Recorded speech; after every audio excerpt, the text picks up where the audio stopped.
बरगड़ जिला भटली ब्लॉक परिसर रे आज मंगलवार दिन 1 टारे ब्लॉक स्तरीय मिशन शक्ति सुध फेरस्त मेला अनुष्ठित होइतिला।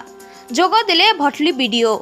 कार्यक्रम प्रारंभ रे मुख्यमंत्री नवीन पट्टनायक आभासी माध्यम रे स्वयं सहायक गोष्ठीर ऋण उपरे सुध फेरस्त बिना सुधरे 10 लाख टंका पर्यंत ऋण और स्वयं सहायक गोष्ठीर सभ्य मानकु यूनिफॉर्म और ब्लेजर सहायतार शुभारंभ करथिले।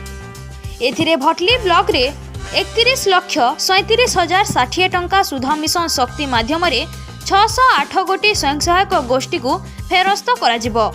एही कार्यक्रम रे मुख्य अतिथि भाव में ब्लॉक अध्यक्ष नित्यानंद प्रधान, भटली ब्लॉक बीडीओ हरेकृष्ण मेहर, सरपंच संघर जिला सभापति गोविंद प्रधान, जिला परिषद सभ्य ईश्वर चंद्र साहू, जिला परिषद सभ्य Bharati Bhue, ABDO Jyotsnarani Gadatia, CDPO Shailendri Mahanand, Bhatli state bank manager Anil Bhue, sarpanch Satyavati Sahu, Indira भोईंक समेत ब्लॉक विभिन्न पंचायतर सरपंच, समिति सभ्य, कार्यनिर्वाही अधिकारी, पंचायत स्तरीय मिशन शक्ति संघर सभ्य, मिशन शक्तिर एमबीके रीता भोईंक समेत समस्त सीआरपी सीएम, बैंक मित्र, प्राणी मित्र योगदान करथिले।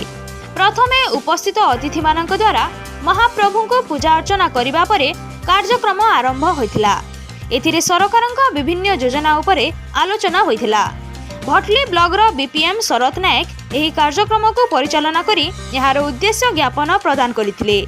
एथिरे सीपी गिरिधारी भोई, परिमल अधिकारी मनीष साहू, डीईओ दीपांशु साहू, अंशु साहू, सुब्रत पात्र, प्रमोद सुना, मुकेश प्रधान, राजकिशोर महानंद, ब्रह्मसागर भोई, मिता भोईंक समेत ब्लॉक कार्यालयर समस्त कर्मचारी सहयोग करथिले। शेषरे शरत नायक धन्यवाद अर्पण करथिले।